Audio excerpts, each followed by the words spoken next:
Hey guys, this is another knife that I got in fairly recently. I think maybe 3-4 days ago. And I just kind of wanted to give my first impressions on it. What do I think about it? How has it performed so far? And what even is this? A lot of you guys that are newer to knives probably don't remember. But I remember when this knife came out. This is a Ken Onion Blur. This one happens to be in purple with an s30v blade and a black wash coating. I think it looks pretty exceptional. I tend to like the cool colors. You can see there it's a blem. I bought a bunch of blems just to test them out. I can't for the life of me figure out what's wrong with this one.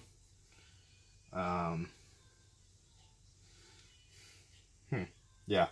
So, what do I think of this? So, as you guys know, I'm kind of partial to the simplistic Ken Onion designs that Kershaw and ZT come out with. I like the subtle recurves that they do. I tend to like the ergonomics too. And he doesn't really overdo jimping at all. So he'll put a little bit in, a couple places and call it a day. That's something I really enjoy. This knife is a knife I'd handled a lot. But never something that I really cared to pick up, just because I felt like it was, such a plain knife. Black aluminum with 14C28N isn't exactly an exciting combination. But with this purple, and the s30v, I figured, well, I love s30v, so why wouldn't I get it? And, I just sold that military, not this one. This is an s90v. We'll talk about that in another video. Yeah, so, what do I think about this? I'm actually blown away by this. A lot of times, more often than not, I carry higher end knives. It's just, I've gotten to that point where I don't mind, beating into, $250 knife, a $400 knife. Like, I carry the Anthem a lot. I mean, after that rope cut test yesterday, it's going to be in my pocket a lot more.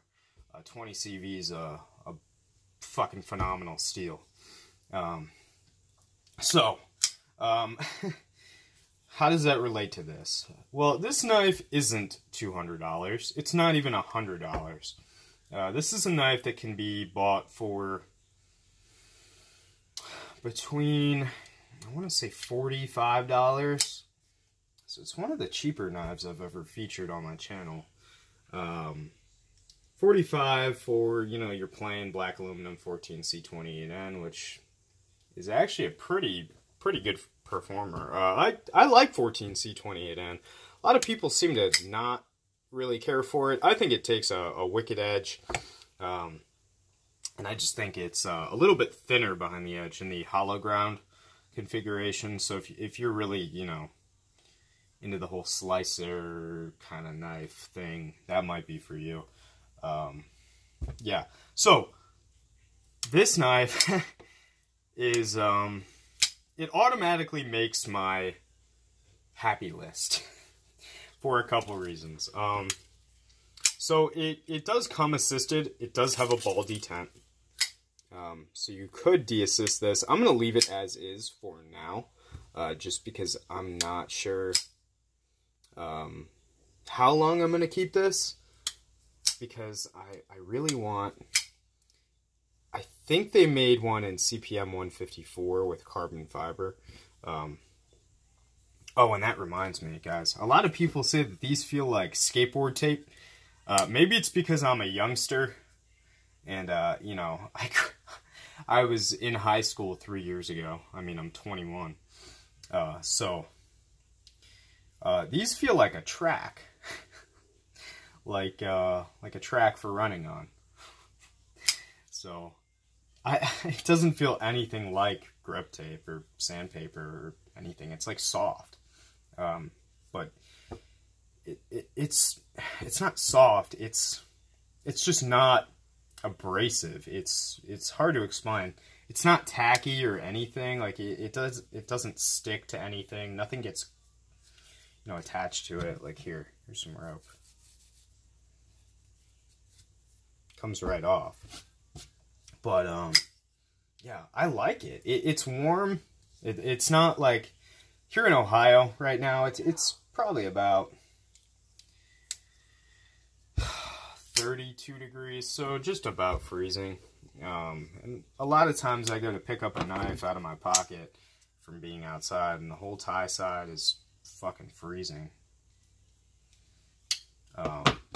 So this is kind of nice to see, and it does add a little bit of grip. But overall, I'm not too concerned about grip. But if I wanted a knife to be grippy, I would want the grip to come from the scales and not from where my hand is going to be applying force. Yeah, so next point is Kershaw's quality on this. This has no blade play at all. At all. You guys see that?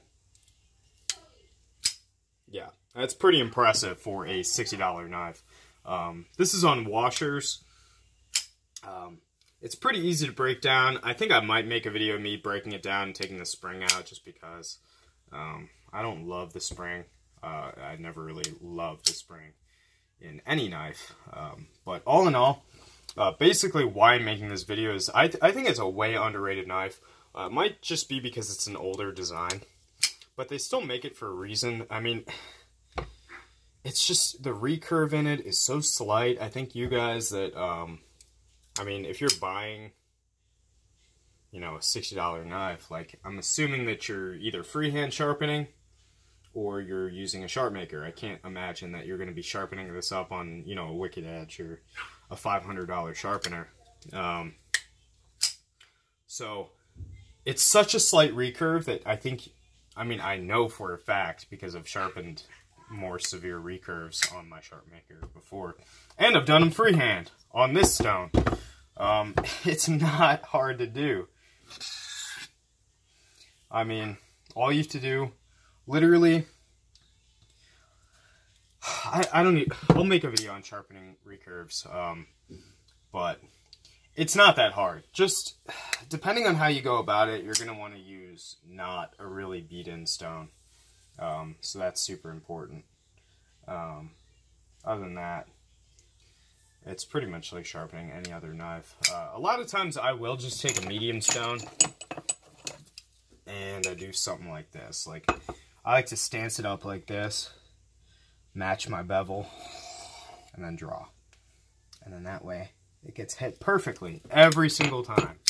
And if you guys have ultra fine stones, you could literally mirror polish this if you took the time. You could get like a good mirror polish too, if you worked your way through medium, like fine, ultra fine, and then maybe you stropped it. It wouldn't be time efficient, but I can tell you from experience it can be done. Yeah, so if you haven't picked one of these up or handled one, I recommend that you should at least take one home and cut with it, because it's not really a knife that's going to impress you in the knife shop. You're going to be like, oh,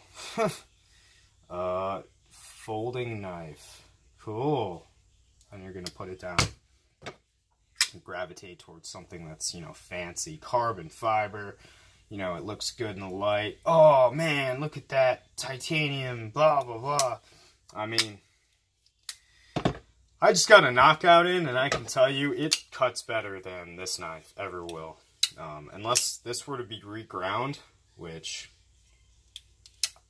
you know, I don't think I would ever do that to that knife specifically. Actually, that one maybe yes.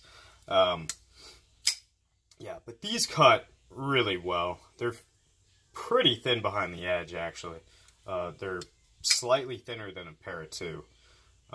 And a lot of people think Para 2s and militaries are, you know, top-notch slicers. So, just so you know, there are better slicers. And that Kershaw knockout, guys, oh my god, is that thin behind the edge. That's like, I've never seen a production knife that thin behind the edge. Like, never in my life have I seen one that thin. So, and that's reason for it to get a ton of pocket time, too. Because, I mean, it cuts so well, and it's so good at what it's supposed to do. It's supposed to be, you know, your beater knife. It's not going to be something I'm prying with. I'm probably going to cut open like bags that are filthy, covered in mud and shit. And I don't want to use a $450 knife to do that sometimes. But all in all, I hope you guys got something out of this video. Really, if you haven't checked one of these out, I'm assuming most you have, just go do it. It's such a fun little knife. I know I keep playing with it. Sorry. It's just, there's so many combinations. There's so many like cool things that they do with them. I'd love to see like a ZDP blur. I think that would be really cool. ZDP with